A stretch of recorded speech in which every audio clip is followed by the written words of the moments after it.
You ever try to outrun something that lives inside your head?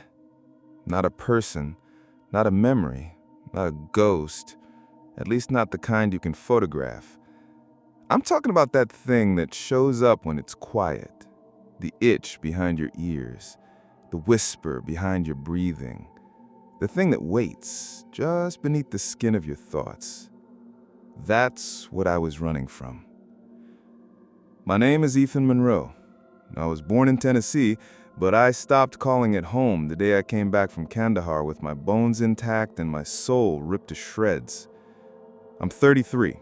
No wife, no kids, just a passport, a half-functional DSLR, and a head full of things I won't talk about unless there's whiskey involved.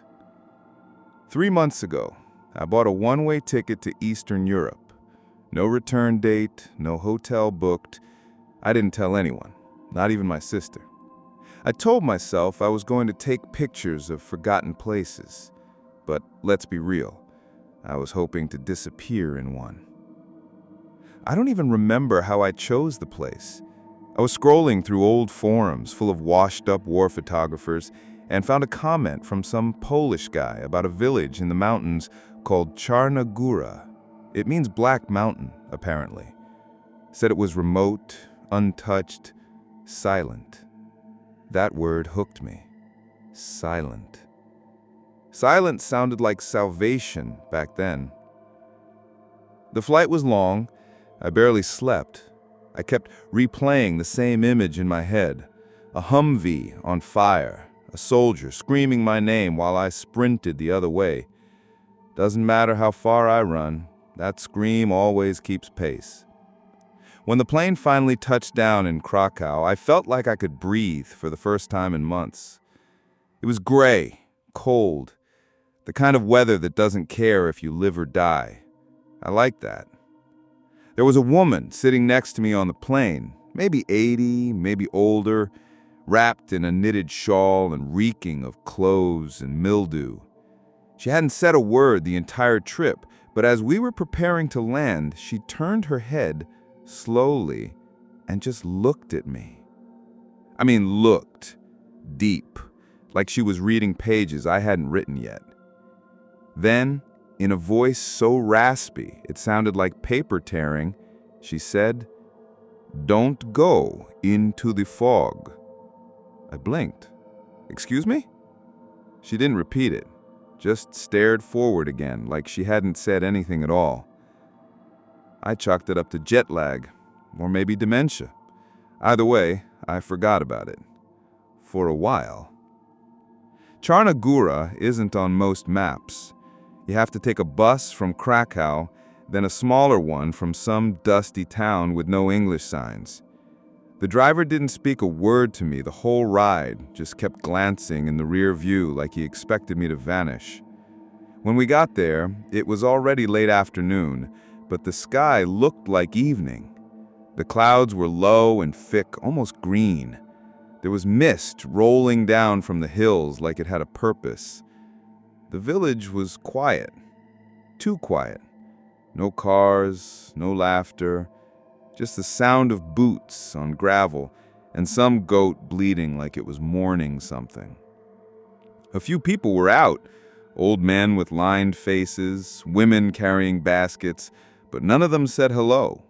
They looked at me the way you look at a dead animal on the road, curious, but not surprised. That should have been my first warning. I checked into a place I'd found in an online forum, a crumbling 2-story stone house run by a woman named Magda. She was in her 60s, stout, and didn't smile once. She handed me the key without asking for payment and said, "You leave window closed, always, yes?" I nodded. She walked away. The room was simple, wood floor, cracked plaster walls, a bed that creaked like it was in pain.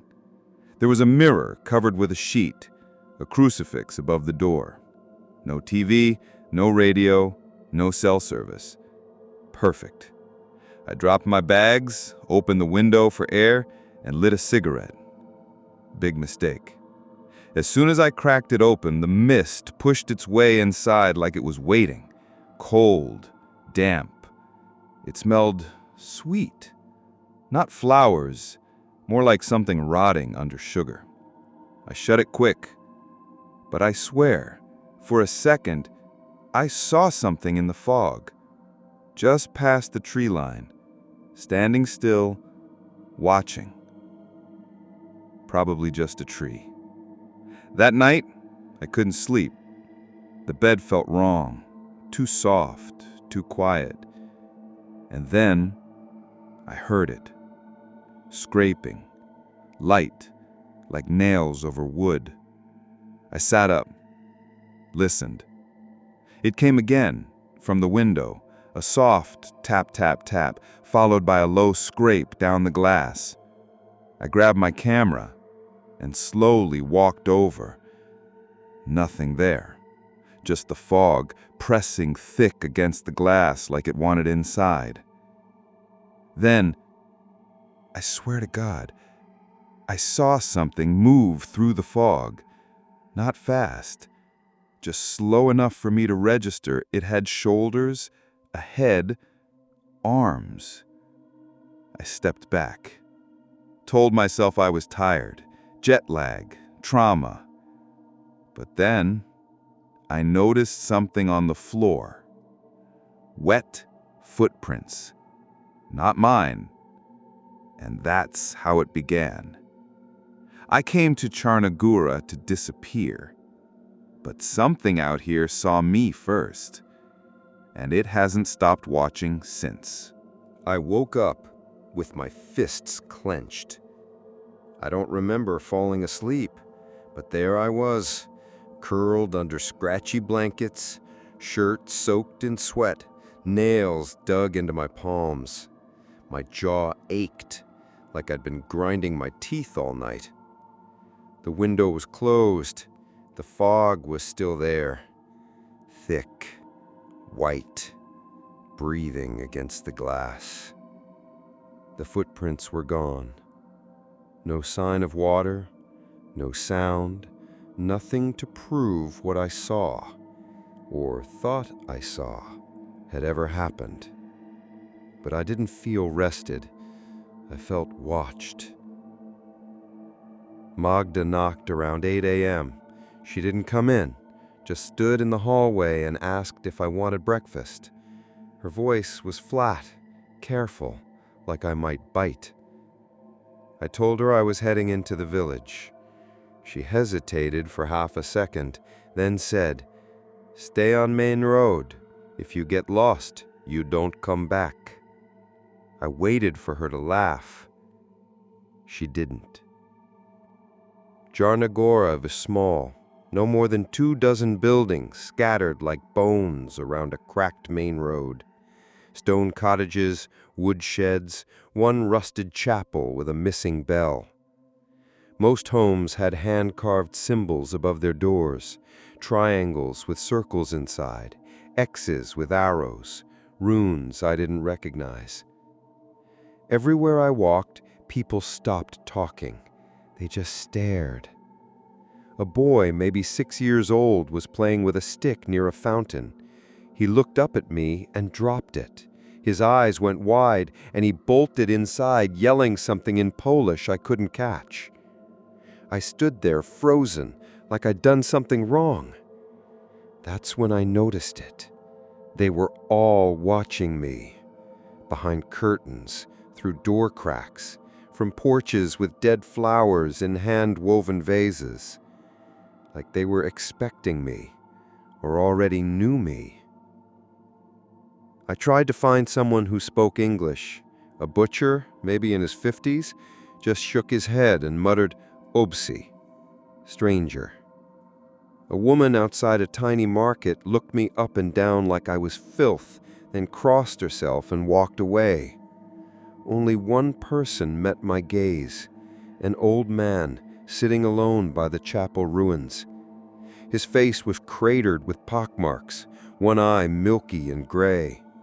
He didn't look afraid. He looked pissed. He spat on the ground as I passed and said something in a tone that could cut steel. "You shouldn't have come back." back? I'd never been here. I tried to ask him what he meant, but he just turned away.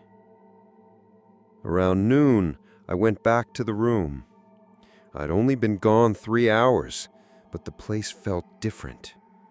Wrong.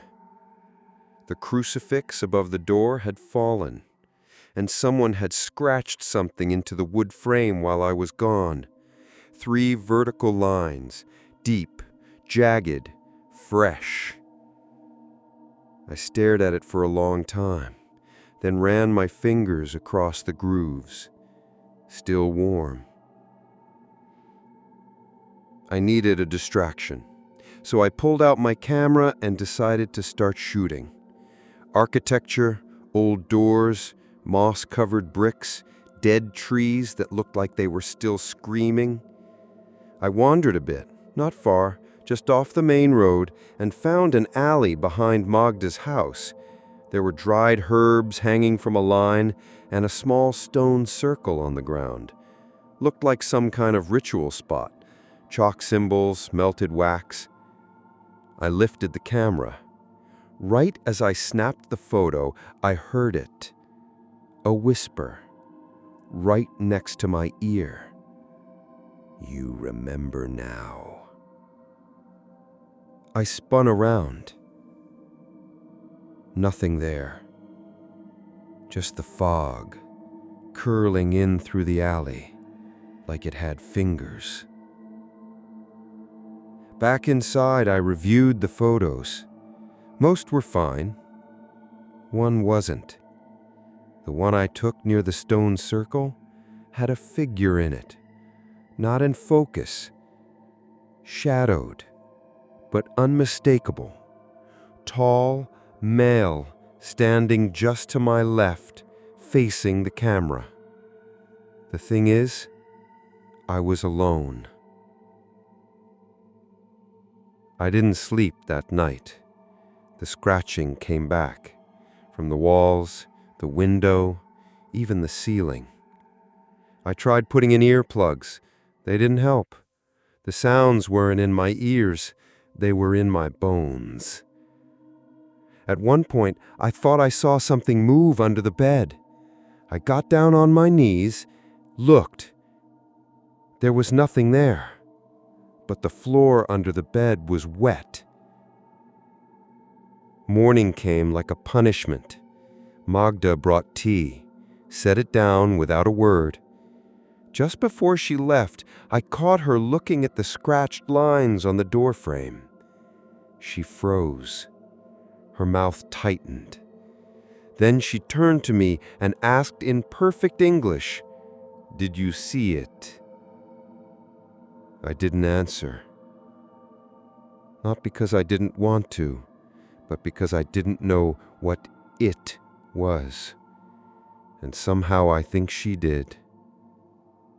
She sat down without asking and looked me over like a doctor about to give a diagnosis.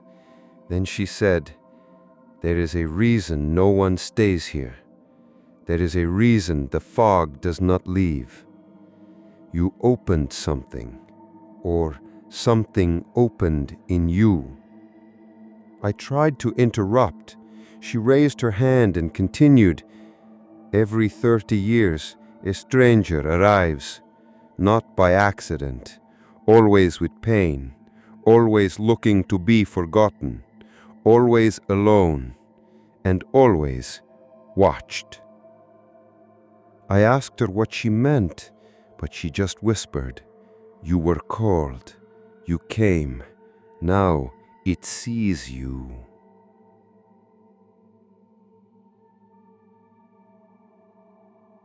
I don't know what I believe, but I know this. I've seen eyes in the fog. I've heard whispers in empty rooms. And the people here, they don't smile. They don't welcome. They just wait, like they've done this before. They tell you not to go into the woods. They don't shout it. They don't post signs. They just say it quietly, like they're talking to themselves, when you walk past with a camera slung over your shoulder and boots pointed toward the trees. But they know you'll go anyway. They always do. I needed to get out of that house, out of that room that never warmed, no matter how many blankets I used. I needed to feel the ground under my feet, needed something real, something solid, something that didn't whisper from the corners when I turned my back. So I grabbed my camera, my lighter, and an old army knife I always keep in my backpack. Some habits from deployment never leave you. I didn't bring a map. Magda had already said, "Don't go past the red trees." Red trees? I thought she meant autumn leaves. But the woods around Zarnagura weren't dying. They were bleeding. It was maybe half a mile before the fog swallowed me whole. Not gently, not like mist rolling over a valley in the morning. This was thick, like stepping into cotton soaked in cold water. It deadened the air, killed sound. Even my footsteps sounded distant. After 20 minutes, I stopped seeing the trail. 10 minutes after that, I stopped seeing my own breath. Then I saw it. It stood between two crooked trees, maybe 50 feet ahead. A shape, humanoid, but off, too thin, too tall. Its limbs drooped like wet rope, and its head was tilted to the side, not curiously, but brokenly. I froze, raised the camera slowly, barely breathing. The lens fogged as I tried to focus. My fingers shook. I snapped the photo. Click. The shape didn't move. Click. Still there. Click. Gone. Just trees again. I stayed frozen for a long time. Long enough for the cold to numb my fingers. Long enough for doubt to creep in. Maybe it was a tree, a shadow, a trick of light. But I knew better. I've seen dead men twitch. I've seen faces torn by shrapnel and hands that shake so hard you can't even hold your dog tags. I know what fear feels like. This was worse. This wasn't fear of dying. It was the fear that something wants you alive, but not you anymore. I turned back, or tried to. The path was gone. There was no trail, no broken branches, no footprints. Just trees, fog, cold, and silence. The kind of silence that breathes. I started walking, slowly, deliberately, trying to retrace my steps. I marked one tree with my knife, cutting a deep X into the bark. 10 minutes later, I passed it again. Same mark, same tree, same buzzing in my ears, low and metallic, like distant radio static. That's when I heard the voice. You shouldn't have touched it. It was right behind me. I spun around. Nothing. Just white. Just trees. I started running. I don't know how long I ran. Time got slippery. My breath burned my throat. Every root felt like a hand. Every branch scraped like fingernails. And all the while I could feel it, following. Not fast. Just steady. Like it didn't need to run. Like it knew I'd end up where it wanted anyway. Eventually, I burst through a clearing. There was a stone circle in the center, half buried in moss, broken in places, but clearly man-made. Runes were carved into each stone, spirals, X's, crude faces with mouths wide open. And in the center, that black object. I can't call it a statue. It was more like a fragment, like something was broken off and left behind. It was maybe 2 feet tall, obsidian dark, shaped like an eye, but melted, warped, as if trying to remember what it was supposed to be. I stepped closer, against every instinct I had. Flies buzzed around it, but I didn't smell rot. I smelled sugar, rotten fruit, and underneath that, metal, blood. I don't know why I did it. I reached out, touched it. The second my skin made contact, something screamed inside my head. Not loud, not shrill, deep, like it came from behind the bones in my skull, like it knew me, like it had been waiting. I stumbled back, gasping, ears ringing, everything tilted. The trees leaned sideways, the fog thickened, and in the corner of my vision, something moved. Fast, crawling sideways, limbs bending the wrong way. I don't remember getting back. 1 second I was on my knees, shaking. The next, I was standing outside Magda's house, soaked in mud, clothes torn, hands bleeding. The front door creaked open. Magda was there. Not surprised, just sad. "You went too far, Leon," she said softly. "And now it remembers." That night I looked at the photos.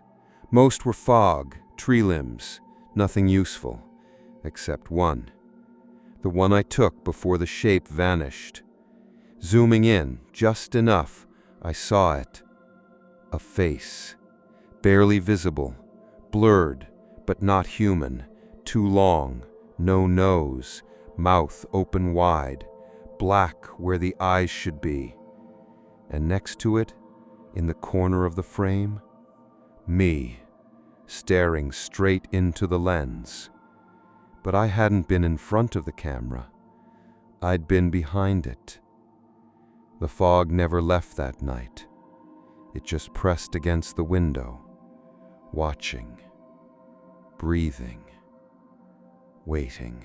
I didn't sleep that night, not even a minute.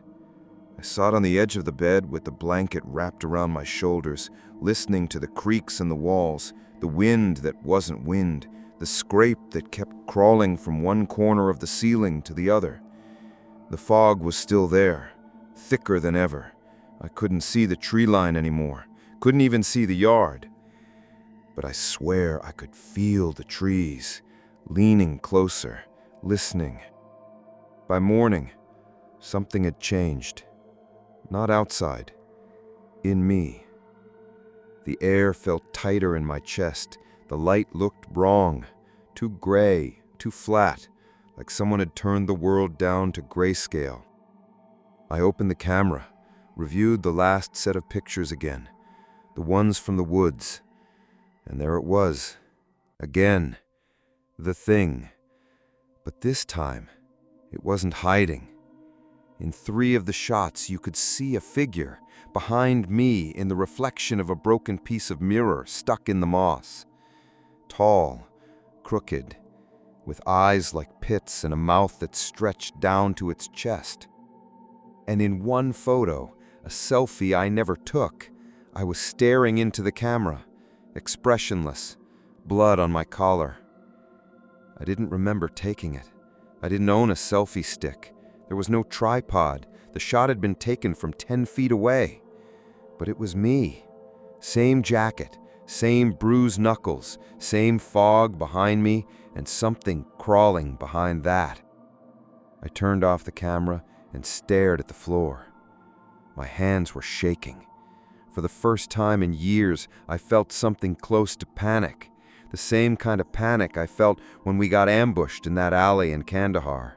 The same dry-mouthed, slow heartbeat fear where time gets slow and fast at the same time. I knew that feeling. And I knew what came next. Someone dies. I walked out of the room around noon. Magda was in the kitchen peeling something that looked like a root soaked in blood. She didn't look up. I asked her about the stone circle. Her hand froze mid-slice. "What did you touch?" I didn't answer. I didn't need to. She nodded to herself, quietly. Then she looked at me with eyes that weren't angry or surprised, just tired. "It sees you now. It remembers your face. It's always the same, every time." That sentence hit harder than it should have. every time? I demanded answers. She wouldn't give them. All she said was this: "You carry grief, guilt. That's why it wanted you. It eats the ones who can't forget. It makes them remember until there's nothing left. You walked into its mouth and gave it your name." Then she stood up, left the root bleeding on the counter, and walked out of the kitchen. I didn't follow her. I went back upstairs, locked the door, and started searching through the SD cards I brought from home.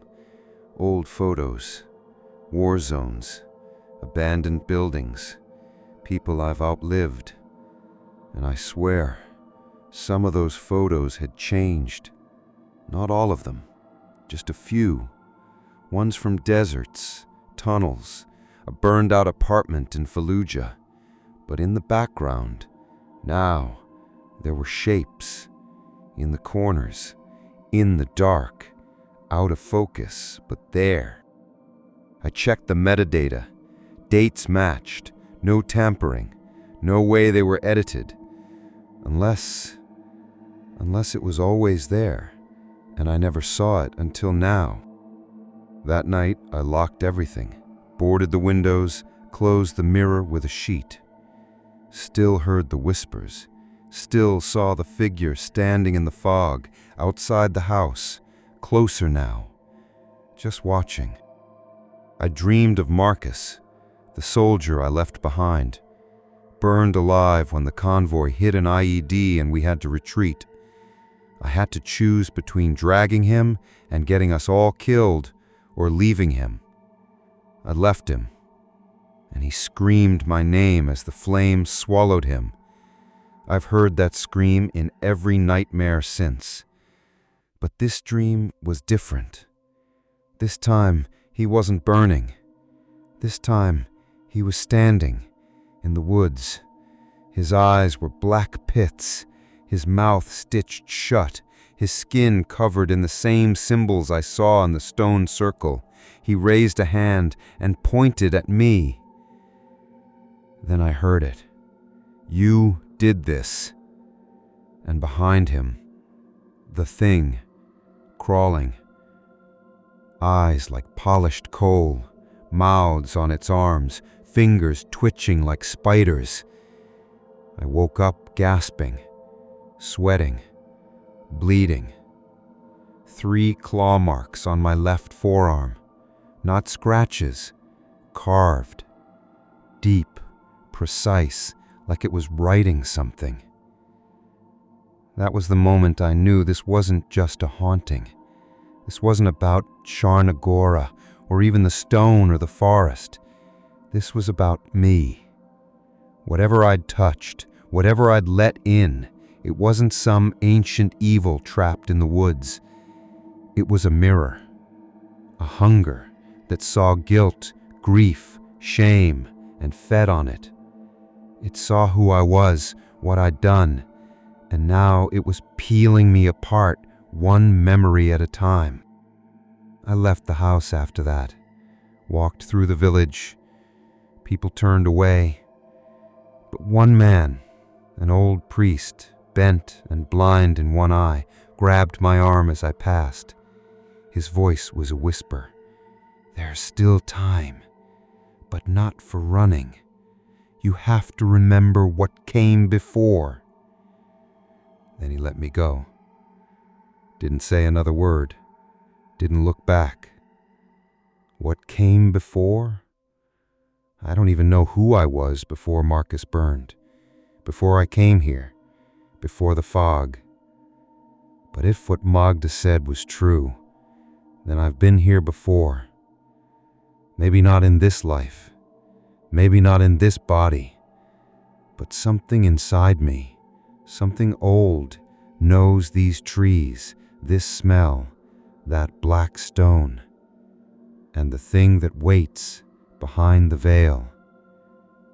It knows me too. I woke up outside. Not just outside the bed, not just outside the room, outside the house.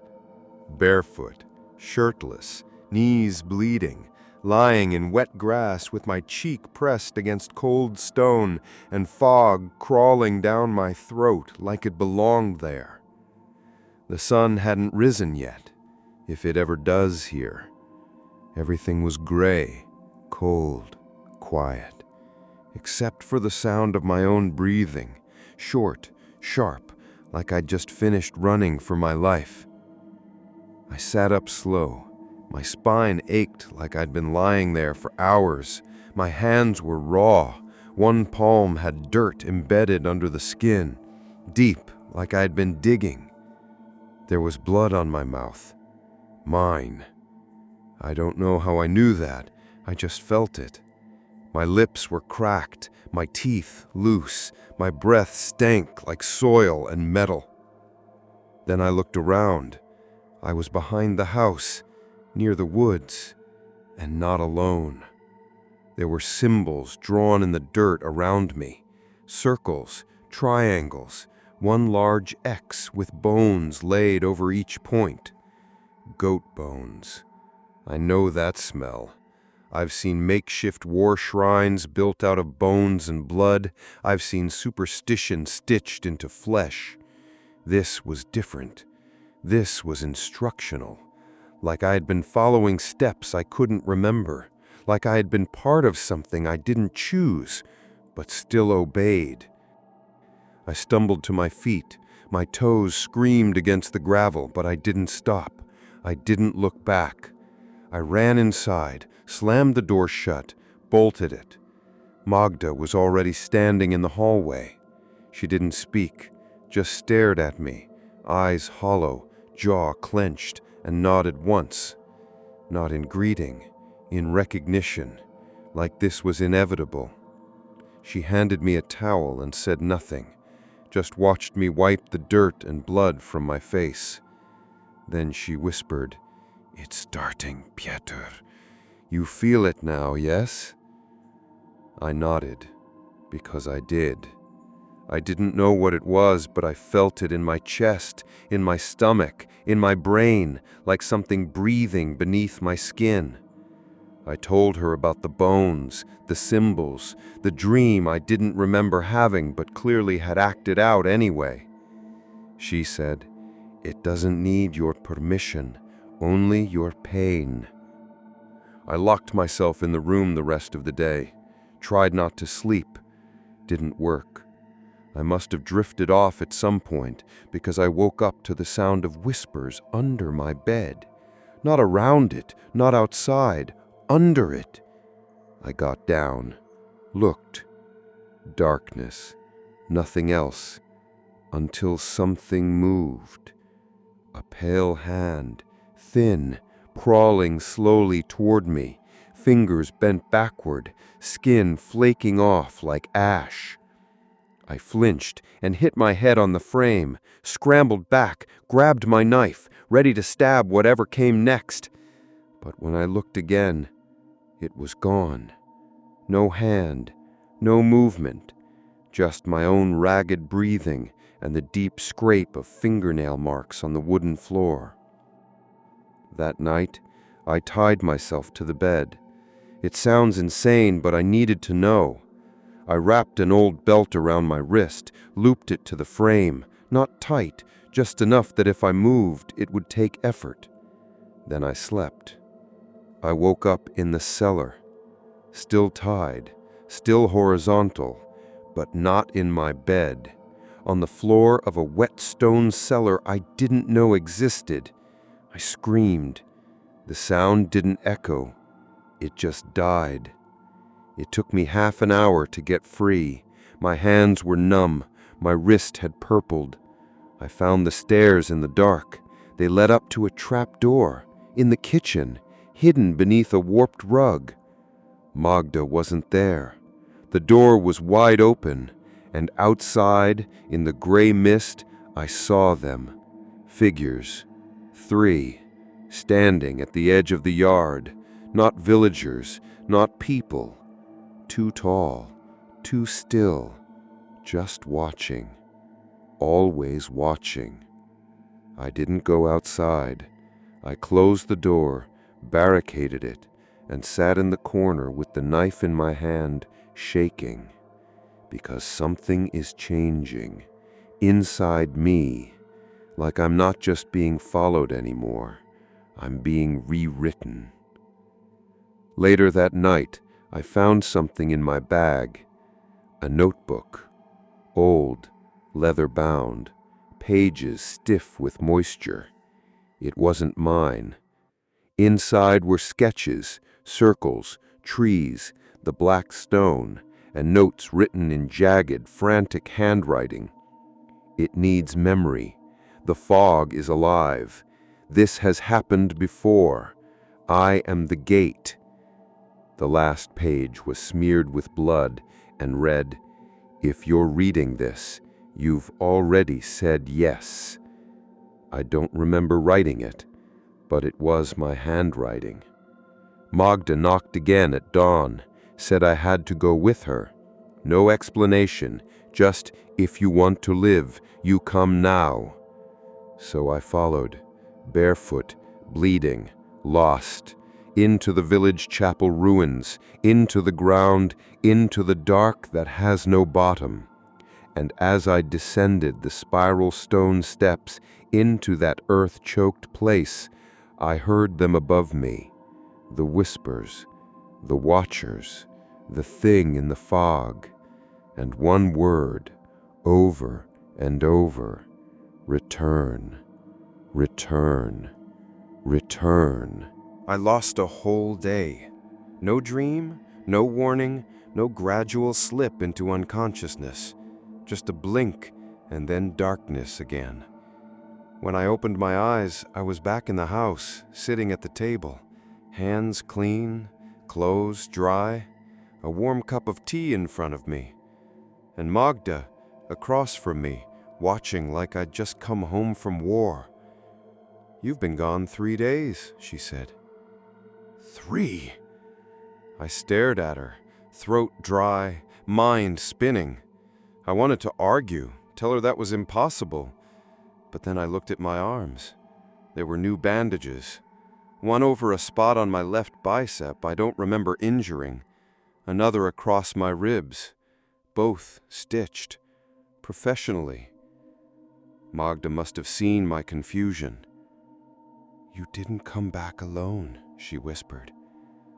I wanted to scream, wanted to throw the chair, smash the cup, punch a hole through the fog, and rip the sky open until someone answered me. But I didn't, because deep down, I already knew. The whispers had gotten louder, the dreams sharper, and the face in the mirror, it wasn't mine anymore. Not exactly. It looked like me. Same hair, same eyes, same jagged scar on the brow from when a Humvee door slammed into me in 17. But it didn't move right. Too slow, too fluid, like it was getting used to wearing me. Later that day, I found my camera on the table, still powered on, battery drained. I flipped through the gallery, and the last dozen pictures made my blood freeze. Me, in the woods, standing by the stone circle, arms stretched upward, mouth open like I was screaming something ancient. In one shot, my feet weren't even touching the ground, just hovering. In the last image, I was staring directly into the lens, eyes completely black, mouth split into a smile I could never make. And behind me, that thing, the crawling shape, made of fog and mouths and eyes and me, 1,000 versions of me layered over one another, shifting. I dropped the camera, left it on the floor. I couldn't look at it anymore. I already knew the truth. Whatever I let in, it wasn't just following me, it was becoming me. I walked into the bathroom to splash water on my face. The mirror was fogged over, but when I wiped it, the reflection didn't move. I blinked. My hands went still. The reflection stayed where it was, still wiping, still smirking. Then it leaned forward and whispered, "You're almost ready." I shattered the mirror with my elbow. Glass rained down like teeth. That night I heard a knock at the front door. Not heavy, not urgent, just steady, calm, measured. Like someone who already knew you'd answer. I didn't move, didn't breathe. Then Magda's voice from her room. "Don't open it. It only knocks when it wants to come in wearing your skin."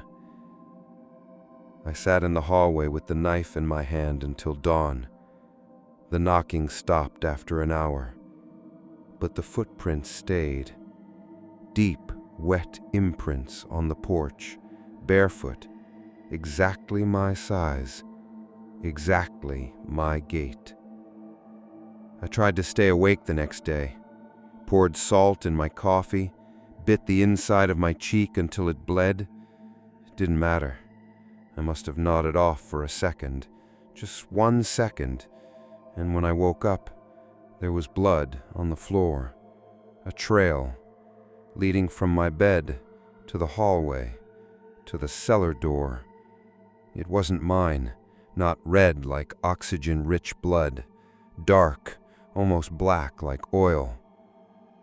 I followed it down, and in the cellar was a shirt, my shirt, laid out on the dirt floor, perfectly clean, folded neatly, and above it, written on the wall in chalk, "One of you must go." I don't know what that means yet, but I know I'm running out of time, because tonight I saw myself walking through the village. Not from a mirror, not from a dream, with my own eyes. I was looking out the window, fog thick, no moon, but just barely visible under the yellow flicker of an old street lamp.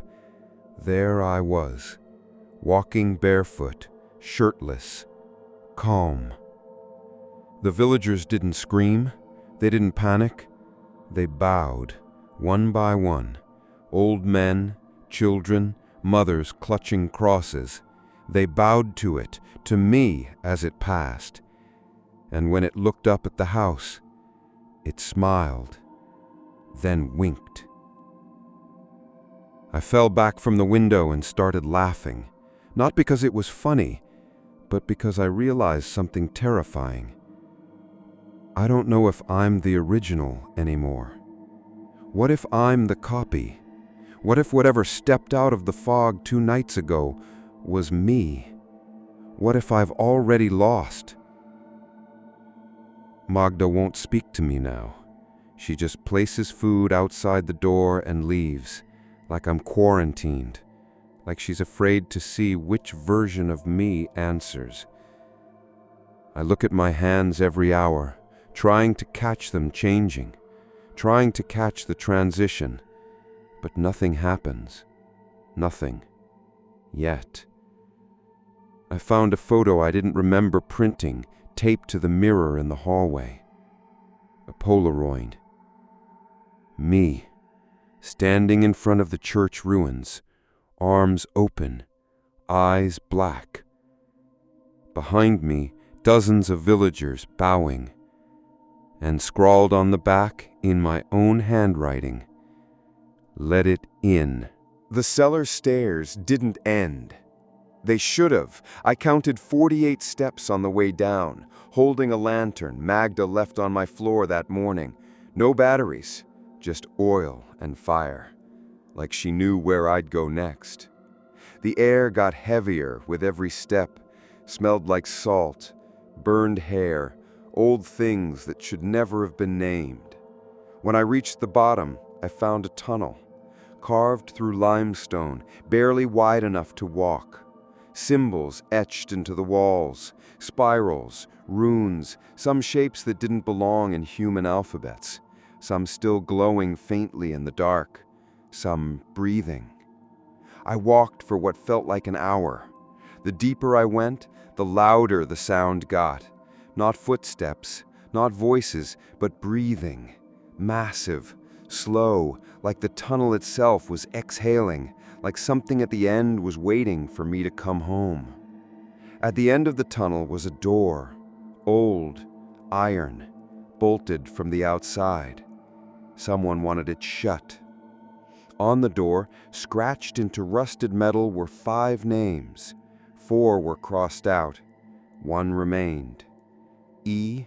Monroe. I opened it, because what else was I going to do? Inside was a chamber, circular, damp, lit by a ring of candles that hadn't been lit in years, but still burned. The walls were covered in photos, hundreds of them, Polaroids, digital prints, film strips, all of me, in different clothes, different times, different decades, some in black and white, some aged to yellow. In one, I was wearing a 1970s U.S. Army uniform. In another, I was holding a DSLR I haven't even bought yet. And in every photo, I was alone, staring, smiling, or screaming. I dropped to my knees, felt bile rise in my throat. None of this made sense, and yet it did. Somewhere deep inside the part of me I've kept chained for years, I already knew. I've always known. There's a pattern to pain, a rhythm to guilt, a shape to grief, and something old, something awake, has been feeding on it through me and others like me for generations. Same face, same blood, same ache that won't heal. It calls us here, one by one, and when we answer, it begins again. On the far wall was a mirror, full length, gold frame, filthy with dust.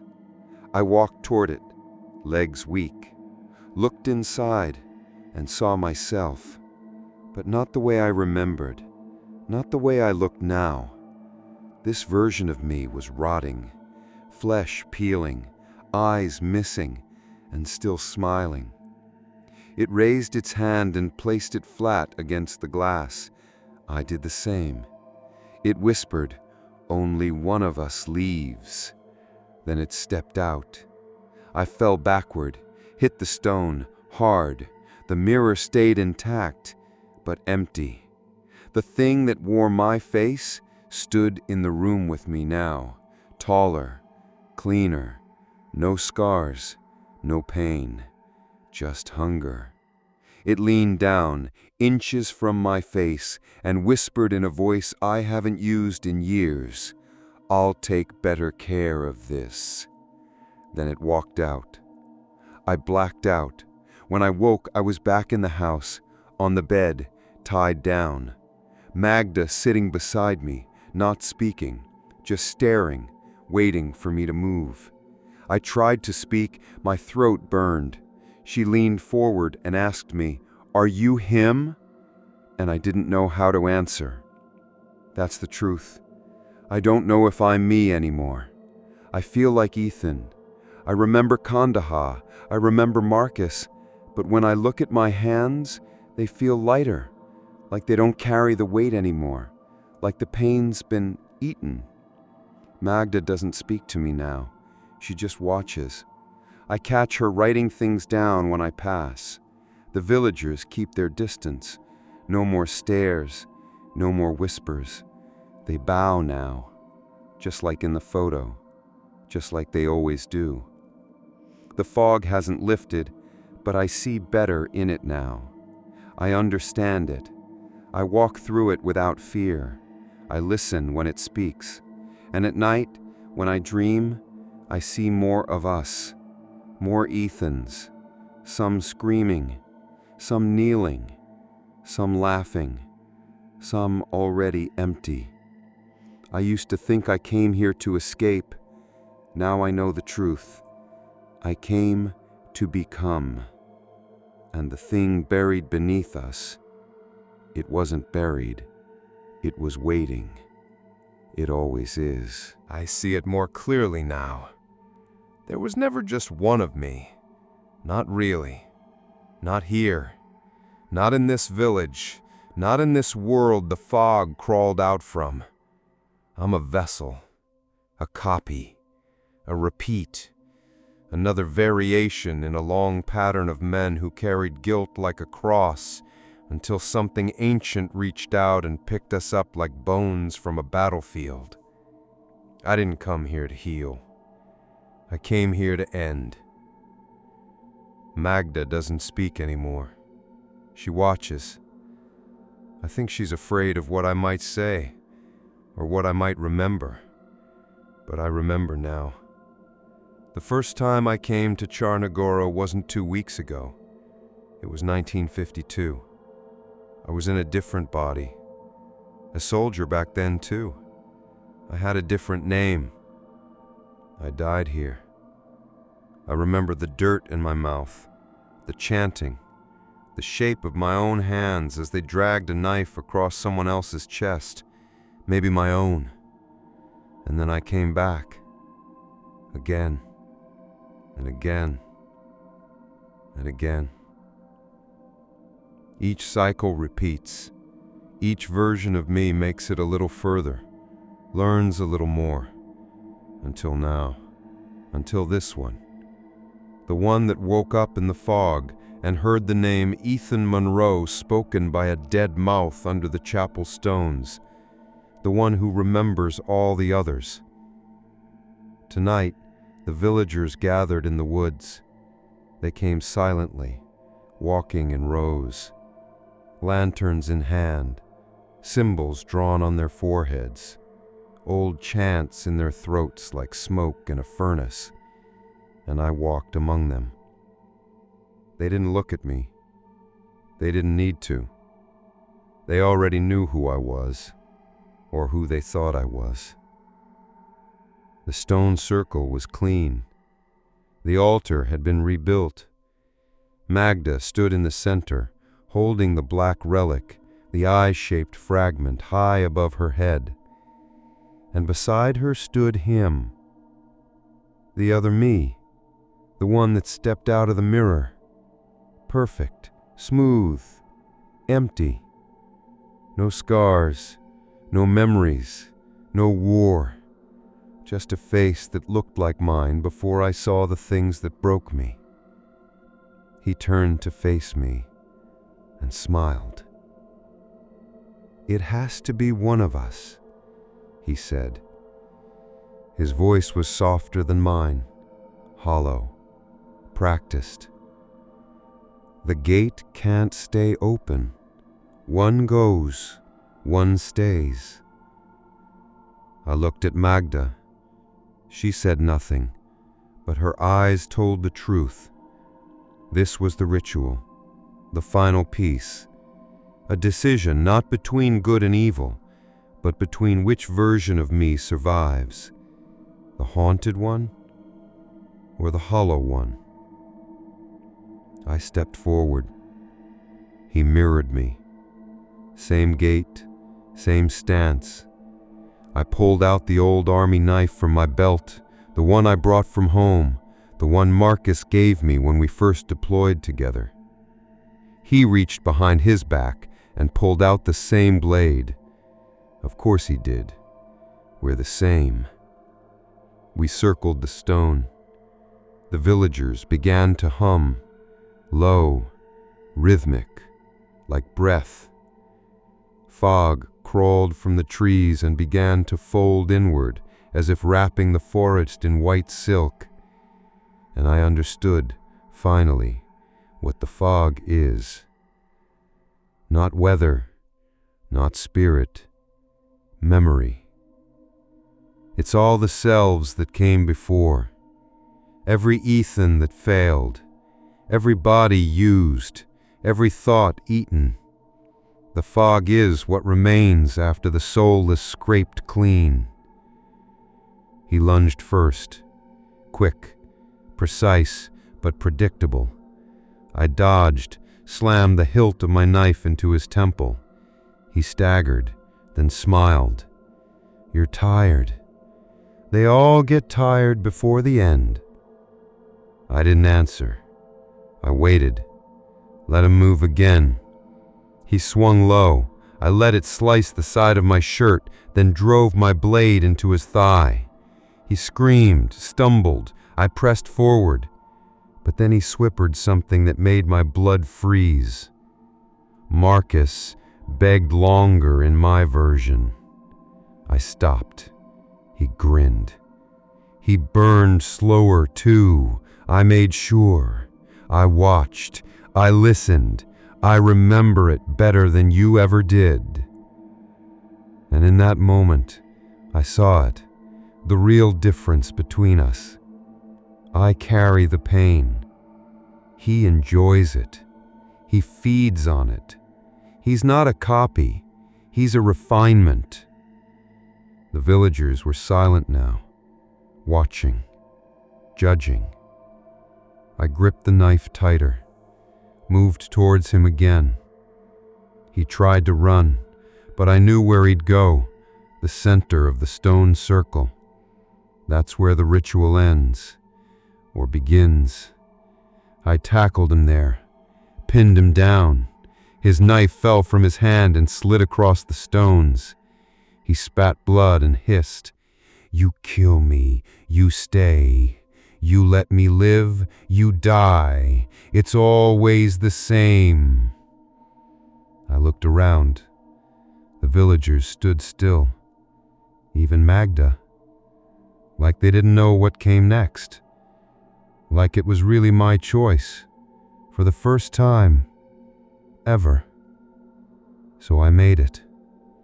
I raised the knife and brought it down into my own thigh, not his, mine. His eyes went wide, so did the villagers. I screamed through gritted teeth, let the blood hit the stone. Then I whispered, "Take me, but leave him in here with you." And I stood up, looked him in the eyes, then walked out of the circle. The fog screamed, the villagers screamed, but Magda, she smiled, and the fog wrapped around him, not me. He tried to run. The villagers held him down.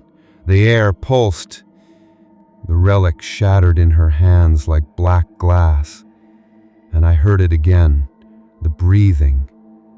But this time, it was satisfied. I don't know how long I've been walking. I left the village behind. Fog followed for a time, then peeled away like smoke from skin. I can feel it now. The silence, the absence, like something that was with me for years has finally let go. Or maybe just moved into someone else. But I know this. The thing beneath Charnagura isn't a monster. It's a memory. A prison of all our worst selves. A fog made of guilt and repetition. And this time, I broke the pattern. For now.